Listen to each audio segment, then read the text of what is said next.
Hi, welcome to this video on Point Evidence Explains. I'm going to do a few little short videos on a different part of mice and men and how to put it into an A grade PE. This video is on Curley's wife being cruel. So these are the ones that we could talk about in the control assessment. The one we're going to be looking at in this video is Curley's wife being cruel. So just quickly before we go into the Point Evidence Explains, it's really important to get the hang of this video, because if you just talk about plot, which is what some people do when they struggle in their controlled assessments, this is what is going to happen really. You're not going to get above an E if you just talk about plot.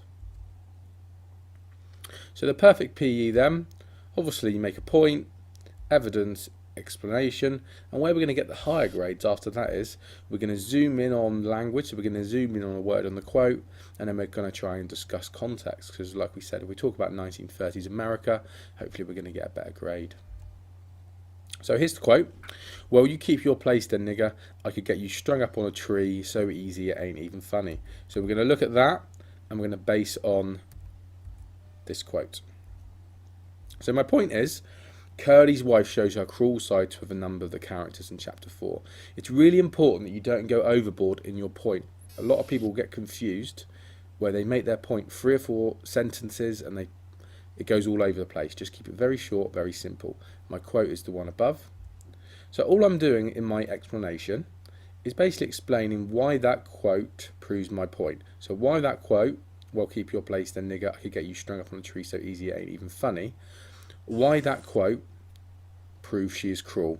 Well, basically it's proven she's cruel because she's threatening to get him lynched. So she's threatening to get Crooks cruel. So already in one sentence I would have proved why she's being cruel. And then what we want to do is we're going to zoom in on, and there's a picture of lynching if you're not too sure what it is. Then what we're going to do is we're going to zoom in on pieces of the language. So what I mean by that is we're going to pick out 1 or 2 words in the quote and analyse them in detail. So for example, here's the 3 things I think you could pick from this quote. 1, keep your place. 2, the use of the word nigger or the insult nigger. And 3, she says so easy. I could get you strung up so easy.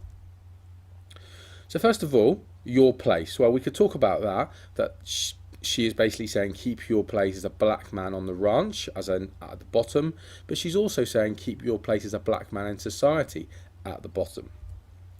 We could zoom in on the word on nigger, and although it wouldn't be considered racist at the time, obviously they had a racist society, she's definitely using it as an insult to put him down, so we could definitely use that. And the last one we're going to zoom in on is so easy, so almost like a click of the fingers. So what I'm saying by that is Steinbeck could have just said, "I could get you strung up on a tree." However, so easy suggests she could do it as quickly and as easily as just clicking her fingers. It wouldn't be a big deal for her to do it all.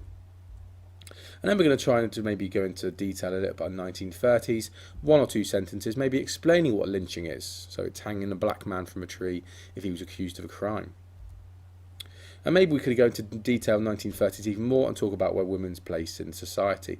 Obviously, in every quote, you're not going to be able to do 3 zoom-ins and 2 context, but we should be able to do 1 zoom-in and 1 context at least.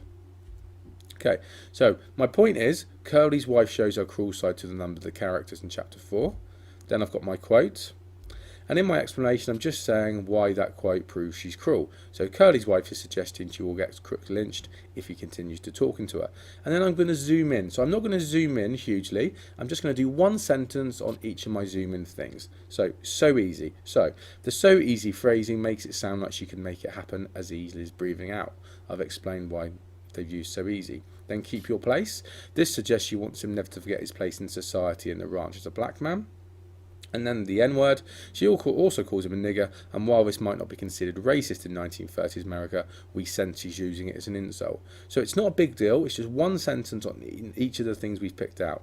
Then 1930s, in the 1930s, black men would have been hanged from a tree if they were accused of a crime. There would have been no judge or jury, but they would have been just killed on a white person's accusation. They were hanged from a tree as a punishment, as a warning to other people. So although this seems a lot, all it really is a couple of sentences in each one. It's a 1-line explanation.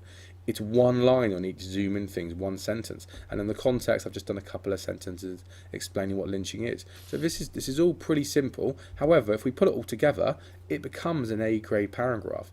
If you just did the green, red and pink, You might get a C if you did that all the way through. However, it might be a high D. You're not definitely going to get your grade. However, we want to get Bs and we want to get A's. So if you talk about your zooming in, if you talk about your context, you've got a really good chance of doing it. So remember, point, evidence, explain, and then zoom in on some words and discuss in our context in 1930s America.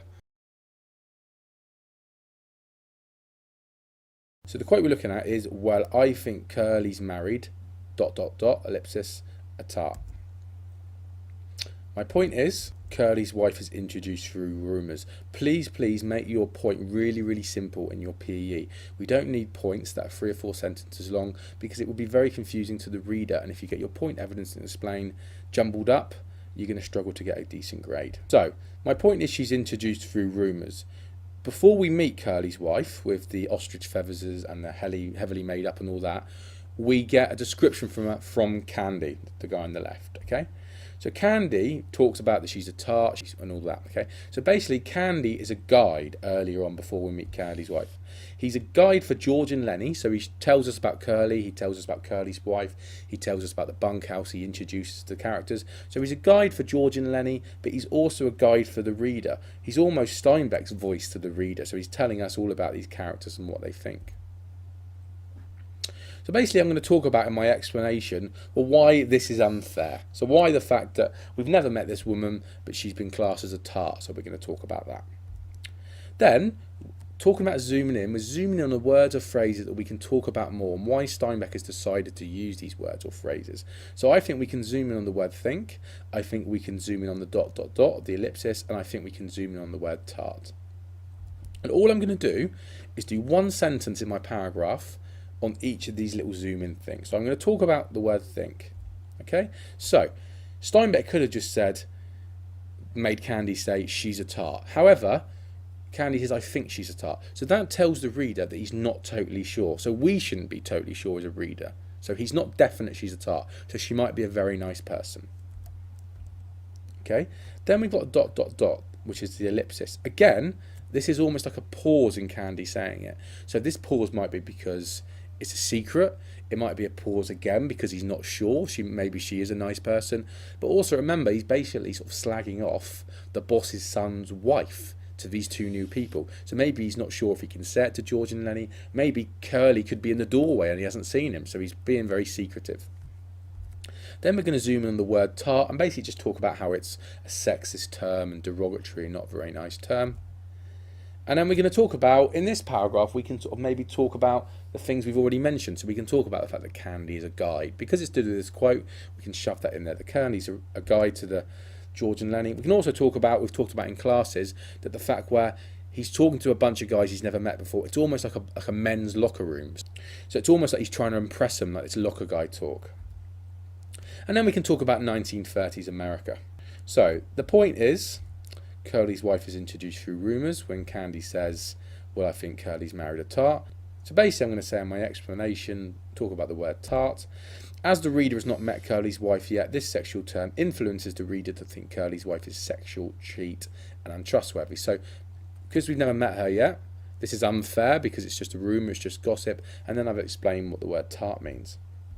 So then I'm going to do one sentence and zoom in on each part that we've already talked about. Okay? So, the word think. However, the reader is not totally sure as Candy uses the verb think to show he's not 100% sure of this. The ellipsis could suggest that this is a secret as Candy pauses and or hesitates before saying tart. Then I've talked about the guide. Candy is a guide to George and Lenny, but he's also a guide to the reader in introducing the characters. With this, he also introduces how Steinbeck wants us to think of these characters. So if you look at zoom in 1 and 2, all of that is one sentence explaining why the word think has been used, and one sentence explaining why they've used 3 dots or an ellipsis. So I've not written loads and loads and loads. I've not gone into massive detail, but I am showing to the marker of this controlled assessment I can pick out language and talk about why Steinbeck has used them. And then context, Candy is a lonely man, the ranch in 1930s America. So I'm basically talking about old person's role in 1930s America. As he doesn't have a family, he doesn't have anyone else to talk to, and in that time the elderly and disabled were left with no support. This may explain why he's so eager to share gossip with the new workers. So I'm just saying that the fact that the people who were older were left to their own devices were very lonely. Maybe that's the reason why he's so controversial in his views. What we're looking at in this video, she had full rouged lips and wide-spaced eyes, heavily made up. Her fingernails were red. Okay, there's my quote. The point I'm going to make is Curley's wife is described as wearing red throughout the novel. Okay, in my point, I'm not going mad. I'm not going to make a big, grand, amazing point. All I'm going to do is make a simple one-sentence point because I'm going to earn my marks with my explanation and my analysis. So make your point really simple. People do tend to go a bit. People do tend to get a bit confused if you write loads in your point. Just make it a short, simple point. In my explanation, I'm basically just going to be talking about what the use of the red means. So I'm going to talk about red and basically talk about the fact that it symbolises sex, danger, and it's a warning sign to the reader. So basically the use of the red is a big warning sign, a big alarm to the reader that this person is going to be trouble for George and Lenny. And also she's a sexual character that's going to cause trouble. Then I'm going to zoom in. So what I mean by that is pick out a word in the quote and talk about it in detail. So I think the words I can pick out, or the phrase I can pick out in this quote, are rouged lips, wide space eyes, heavily made up, that's separate ones, and her fingernails were red. So I'm then going to do one sentence each talking about them. So for example, I'm going to zoom in the lips. So obviously red lips is a sexual thing. So I'm going to talk about that. Okay. I'm going to talk about fingernails. Okay. So we have talked about in my class that maybe her fingernails are red. Maybe this could suggest to the audience that by the end of the story, she will have blood on her hands. So foreshadowing death. I'm going to zoom in on the wide space eyes. Again, if you've been in my lessons, we've talked about that. It suggests youth. If someone's got wide space eyes, it's telling the reader that this person is young. And also we're going to zoom in on heavily made up. And there's lots of things you can talk about heavily made up. We could be saying that she's wearing this makeup to be sexual. We could be saying that she's trying to look older. We could be saying that she, as she's a like 18-year-old girl, she might have acne, she's trying to cover up.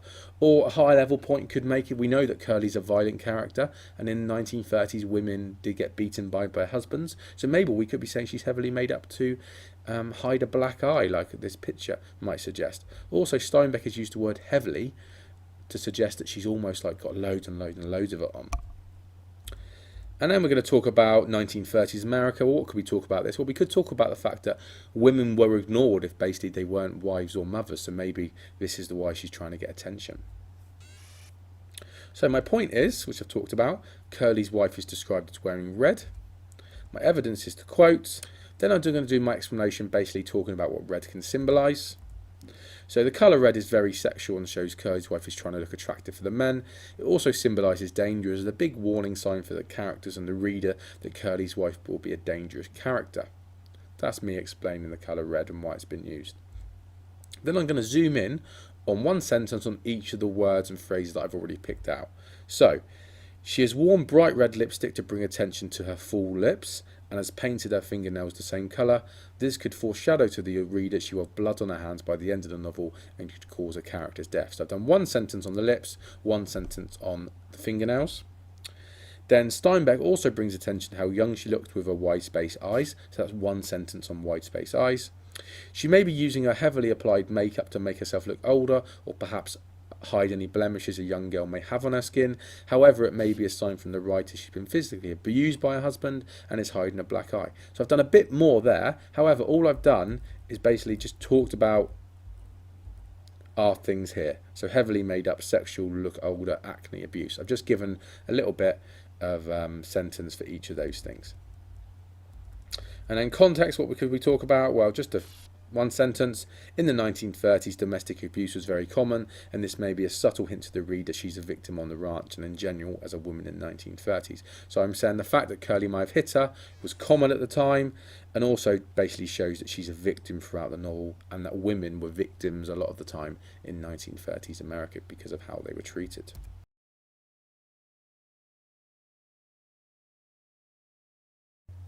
This is the quote we're looking at. The rectangle of sunshine in the doorway was cut off. So my point for this one is that Steinbeck uses light to show Curley's wife is a danger to the men. In your point, please don't write 3 or 4 sentences. Make your point short and concise and clear. Don't sort of go very complicated with it.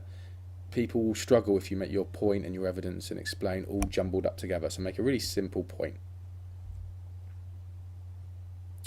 Okay, so we talked about in my sessions that light is a metaphor for the following: hope, life, happiness, dreams, and darkness is a metaphor for the following: death, no hope, being lonely, evil, depression. So what we're saying is, if light is a metaphor for hopes, dreams, and life, if Curley Wife has cut it off, what does that say about the character? Well, it actually says that she will maybe stop their life, stop their dreams, that she's going to be a reason in the novel why people aren't going to achieve their dreams. So we can also talk about the fact that she will stop their dream, but she's also going to stop the American dream, so we can talk about that. Okay, then we're going to zoom in on the words. So we're going to pick out a phrase from the quote and talk about it. So this one, I would say, there's only one thing we can really talk about, and that is the use of the word cut off. Okay, so Steinbeck could have used the word "the light had faded." Okay, that sounds very gradual and very peaceful and very slow. However, he uses cut off, which is really quick, brutal, and easy. So he's saying that Curley's wife is going to cut off their dreams and their life really quick, really brutally, and really easily.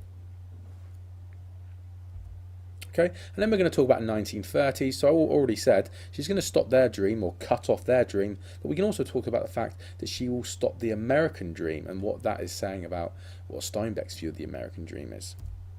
So my point is, Steinbeck uses light to show Curley's wife is a danger to the men. My evidence is the rectangular sunshine in the doorway was cut off. So now in my explanation, I'm just going to say why the fact that the sunshine in the doorway cut off was a danger to the men. Okay, so sunshine and light can be a metaphor for hopes and dreams. Curley's wife blocks the light, and this could foreshadow or a warning to the reader that she will destroy their hopes of having their own farm. So a couple of sentences, I've just explained what we're talking about, that she will be the reason that their dreams won't work out. Then I'm going to zoom in on the word cut off, or the phrase cut off.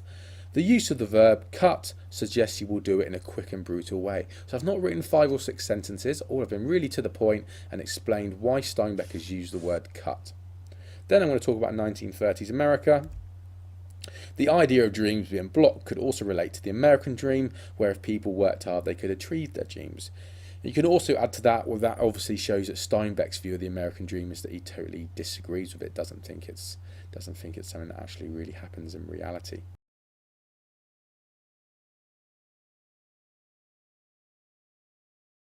Assessment. This one is on Curley's wife is presented as a sex object.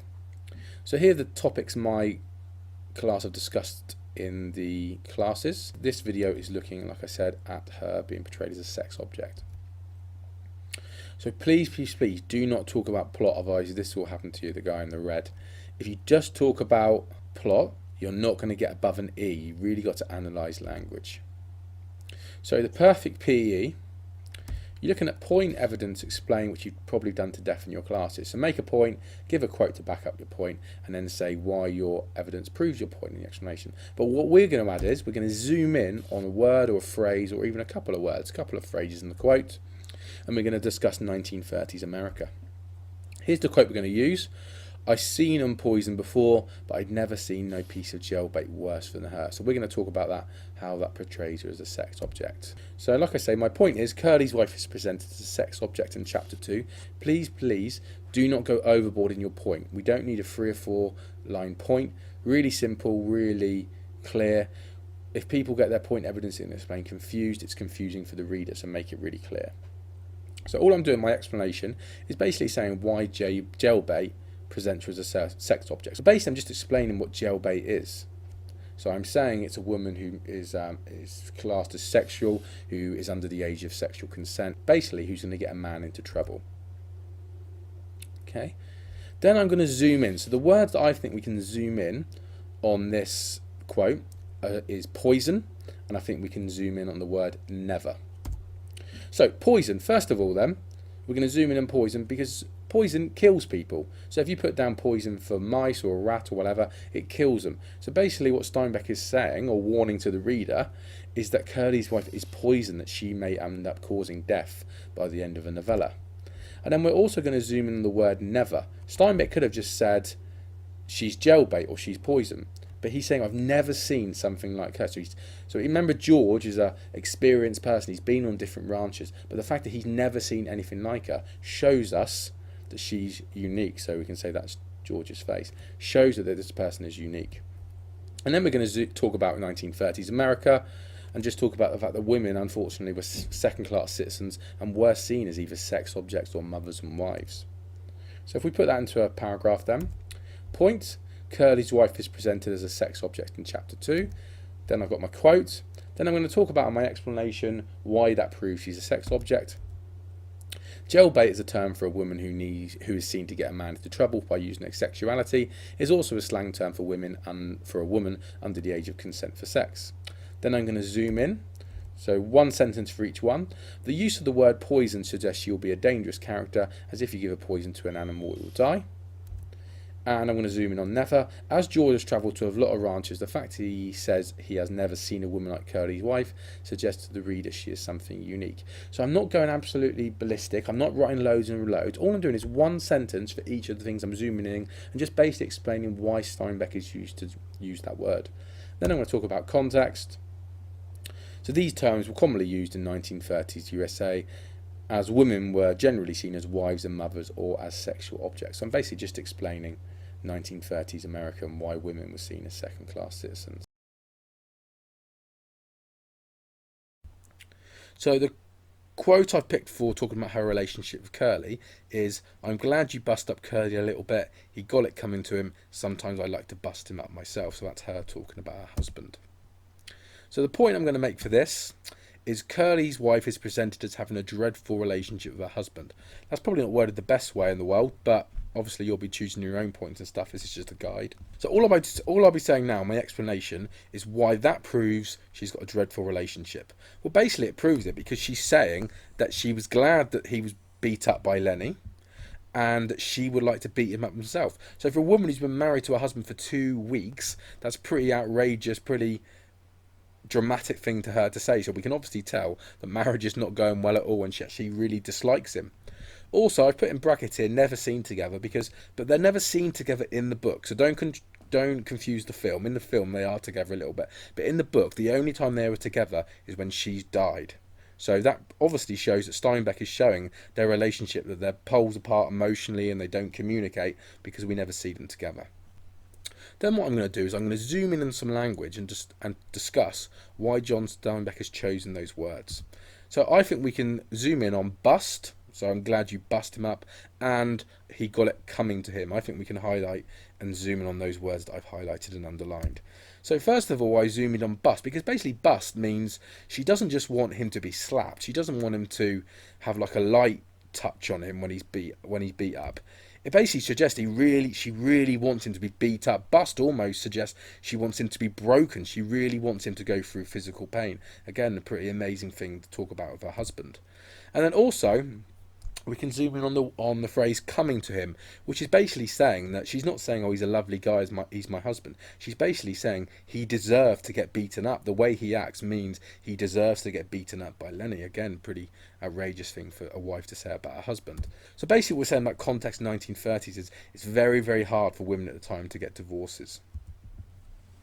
So if we put that into our structure, so point, Curley's wife is presented as having a dreadful relationship with her husband. Evidence is the quote. Explanation, I'm just going to explain why that shows it's a bad relationship. The fact that Curley's wife openly admits to the other men that she is happy with her husband has been physically attacked and would like to hit himself shows how unhappy she is in the marriage. Then I'm going to zoom in. The use of the verb bust shows she does not want to lightly hit him, but rather really wants to cause him a lot of pain. And then I'm going to zoom in on coming to him. This suggests she really does not like him and think he deserves the beating from Lenny. And then I'm going to talk about 1930s America. In the 1930s, women were stuck in loveless marriages with no real escape route. As she is dependent on him for money, Curley's wife has very little option but to stay on the ranch of a man she dislikes. So again, if you look at all of that, it's one sentence for each one. One sentence for the point. One sentence for my explanation. My zoom in, one line on bust. The coming to him, one sentence on that. And in my context, I've done a couple of sentences explaining to him. So this isn't 5 or 6 sentences for each one. It's just 1 or 2 for each one, just explaining it.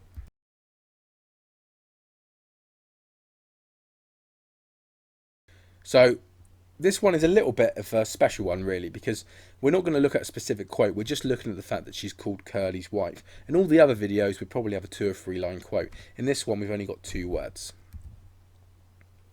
Okay, so there's my quote at the top. My point is going to be Curly's wife is never given a name throughout the story. And then basically I'm going to explain why I think she hasn't. 3 reasons why she's not given a name, or I think that. My first reason is that it shows she's Curly's possession. So just like his hat or his horse, she's his possession, just like them. And to be honest, he doesn't really value her above them. Okay, and number 2 is Lenny's soft thing. So this might be one that you haven't really talked about too much. We talked about it in my class, but maybe it's one you haven't heard. So if we look at Lenny, what soft things does Lenny like? Well, he likes the girl from Weed, he likes Curly's wife's hair, he likes the mouse, he likes the puppy, he likes velvet. Well, what do these things have in common? Well, basically they're all nameless. So the girl from Weed doesn't have a name. Curly's wife doesn't have a name. The mouse doesn't have a name. The puppy doesn't have a name. So all of those things that Lenny doesn't like do not have names. They're nameless. And then the second question here is, what happened to those soft things? Well, basically, they all, apart from the girl of Weed, who is the least hurt or is the least horrified of what she's been through, the other ones die. So all the other things that Lenny's likes, who are nameless, like Curly's wife, die. So perhaps we could say that Steinbeck is foreshadowing, so remember, giving us a warning, giving the reader a warning, he's foreshadowing that because she's nameless and Lenny likes her, that she's going to die. And number 3, the third reason, this is where we can get 1930s American to it, is it just shows that women were second place citizens. Yeah, they weren't. A woman's place in society was far, far below the men. So Steinbeck is saying that she doesn't even deserve a name like the men, because that's where women's role was in the 1930s. So my point is Curly's wife is never given a name throughout the story. My evidence is she's only called Curly's wife. My first explanation is this indicates that she belongs to her husband. She is his possession, just like his horse, his hat and his handgun. Then I'm going to talk about the thing I talked about with Lenny's soft things. Perhaps Steinbeck has also left her nameless so we can associate her with all of Lenny's soft things that are also nameless. Everything that Lenny likes is soft, and that in turn ends in disaster. This means it could be argued that the fact she is nameless is foreshadowing her death. And then we're going to talk about context, 1930s America. Her name, or lack of, is a symbol of male oppression, so that means males dominating in 1930s America. In that time, women were only seen as second-class citizens and only seen fit for reduction and looking after the men's sex objects or housewives. Remember, in my point evidence explainer, I did talk about at the start about zooming in on a word. I can't really do this too much in this quote because it's only 2 words. If I wanted to, I could zoom in on the apostrophe on Curly's, because we use an apostrophe for possession, so we could talk about that. But generally, in a bigger quote, we can zoom in on language more than we can on this one.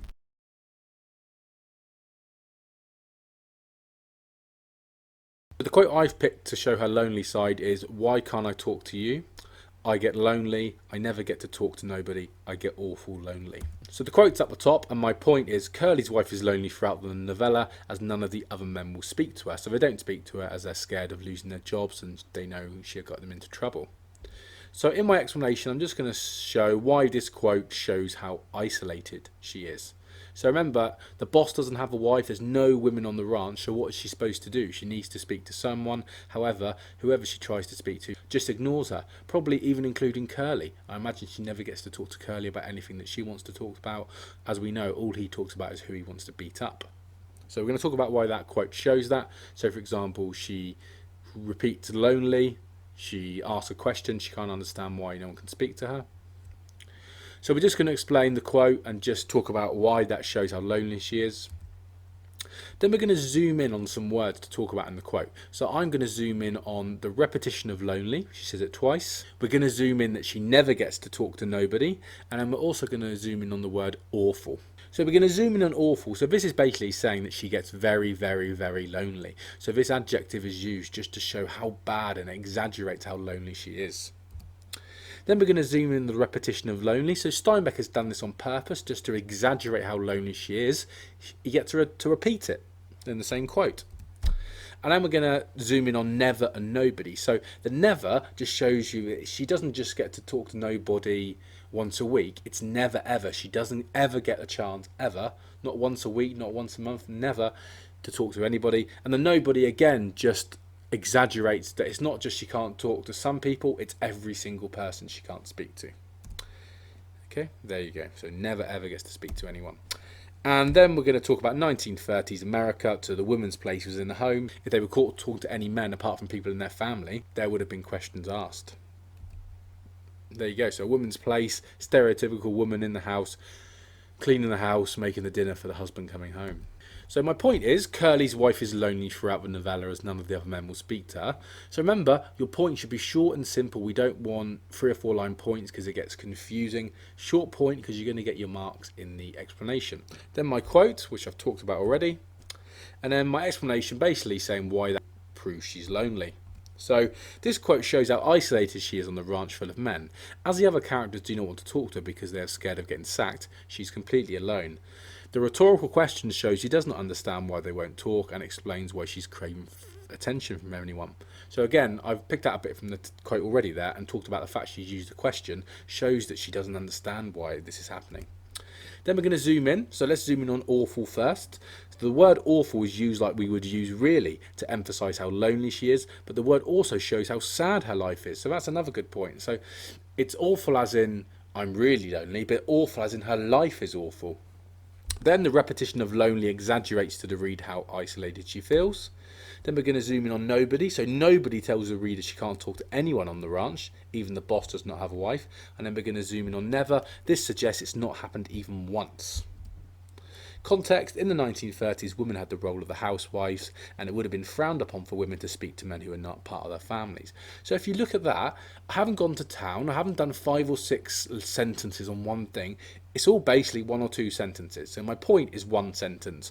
My explanation is 2 sentences. So in my zoom in, I've used 1 sentence on awful, I've used 1 sentence on lonely, and I've used 1 sentence on nobody and never.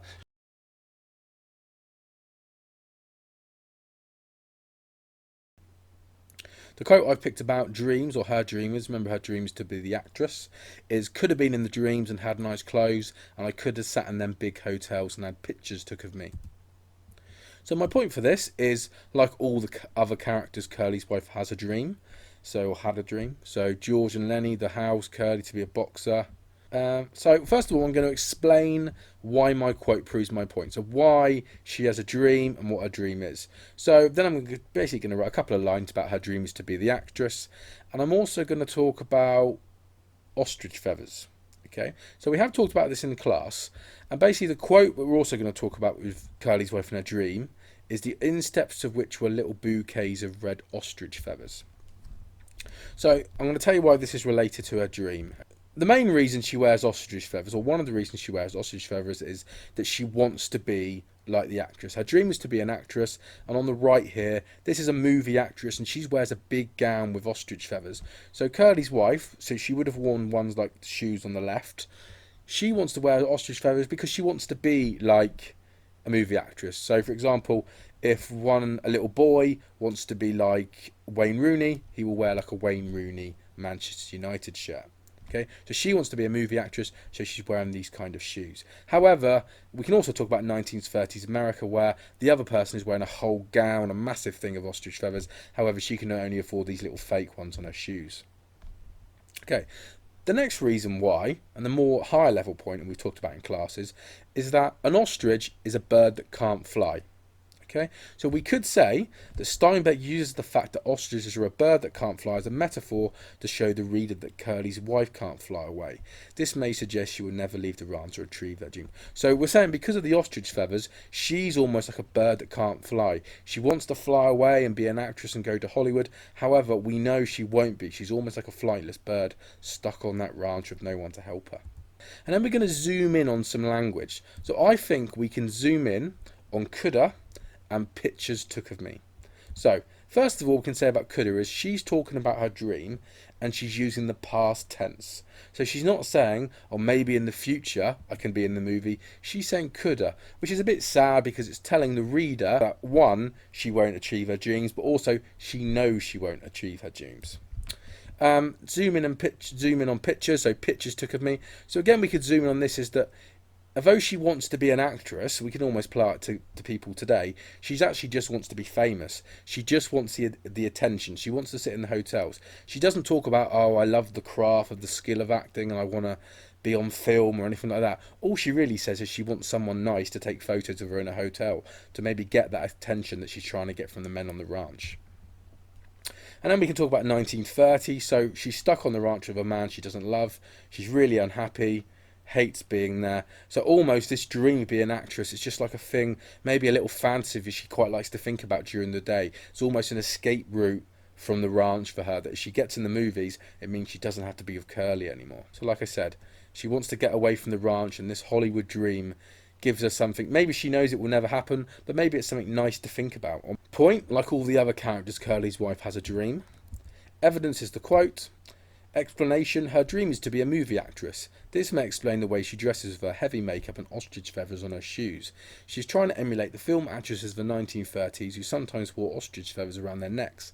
However, the desired effect is not achieved, as Curly Wife only wears them on her red mules, her shoes.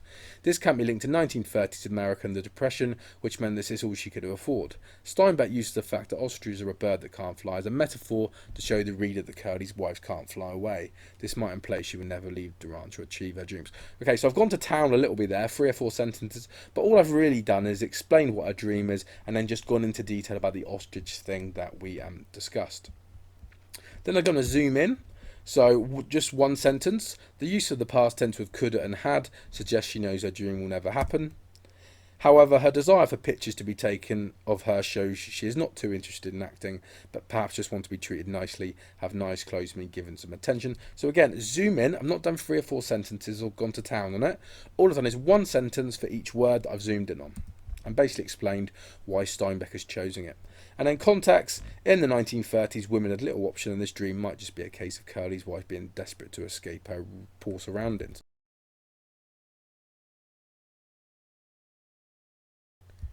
So the quote I've picked out for we seeing a different side to her is this from chapter 5, and it said, this is just after Lenny's killed the puppy, and it says, she consoled him, don't you worry none, he was just a mutt, you can get another one easy, the whole country is full of mutts. So my point I'm going to make is we see a different side to Curly's wife in chapter 5. Remember, in your point, you're not doing a 3 or 4 line thing where you're going to get a quote involved. Your point is just short and simple, and you're making a short point because we're going to get our marks through our analysis and our explanation. So there's my point, there's my evidence. Number 1, where it says explain. This is my explanation. So really, I'm going to use this quote and I'm going to say why this shows Curly's wife on a different side. Well, really, before this, we've seen her as a sex object, we've seen her being a problem to the men, and we've seen her being mean to crooks. So which is basically, in this quote, she's trying to make Lenny feel better after killing the puppy. So this is why we see a different side to her. And like I said, to get a PE, we're going to zoom in on language. So I think the one word really that we can zoom in on this quote, probably could do a few, but the one I'm going to pick out is consoled. So then I'm going to say, well, why Steinbeck has chosen to use consoled. He could have just said, but he's decided to use consoled, and there's a reason. Well, basically, consoled means trying to make someone feel better.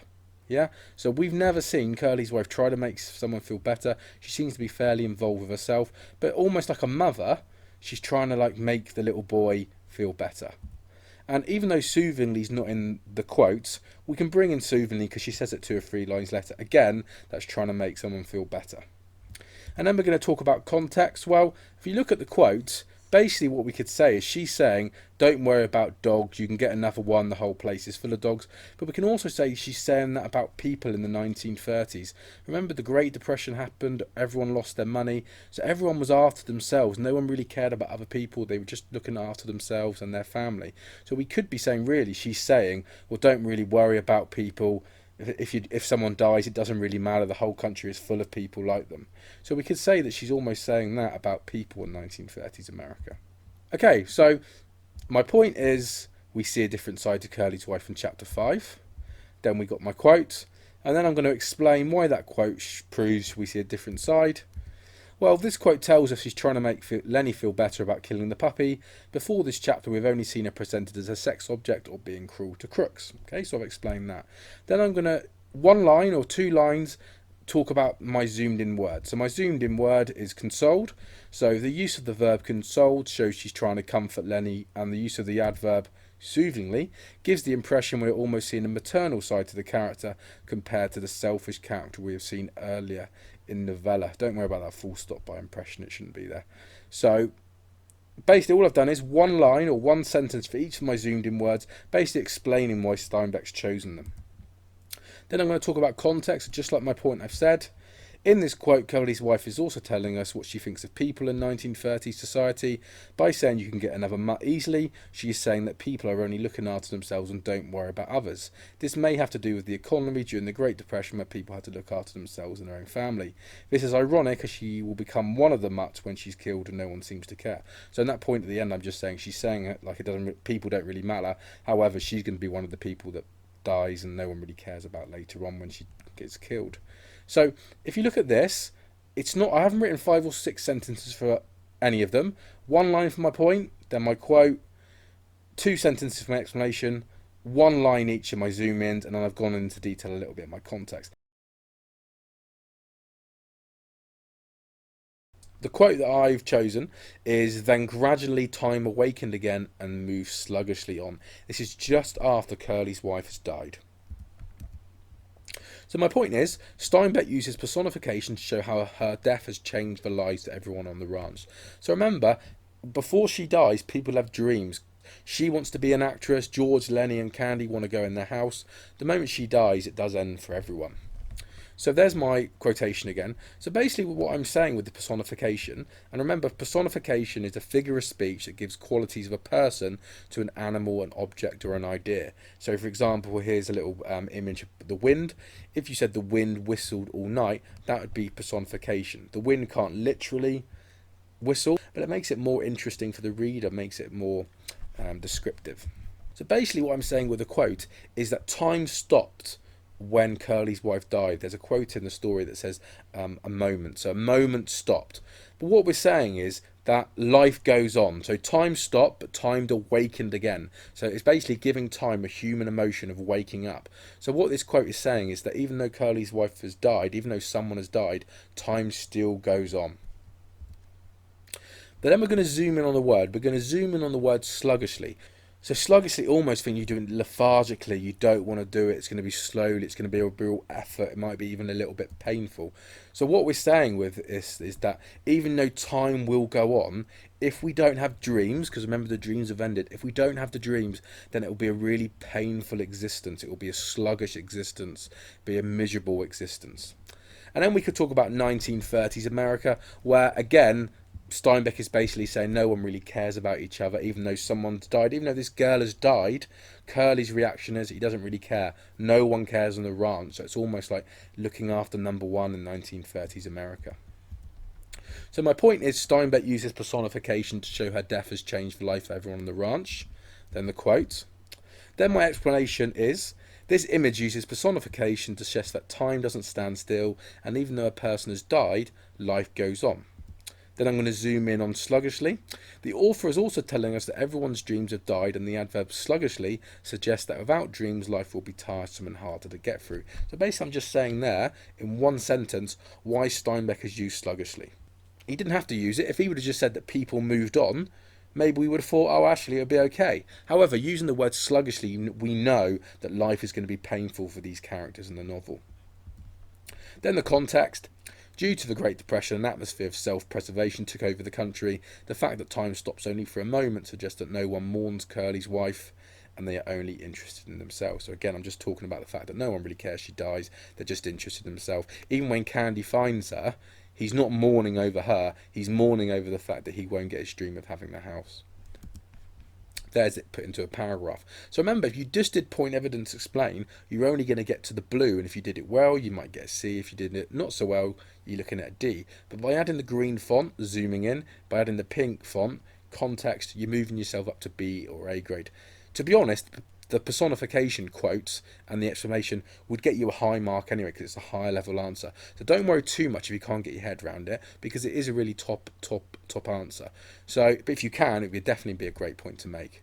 So remember, point, evidence, explanation, then zoom in on a quote or one or two, discuss the context 1930s America. So that's it for this video on personification. Any questions, give me an email.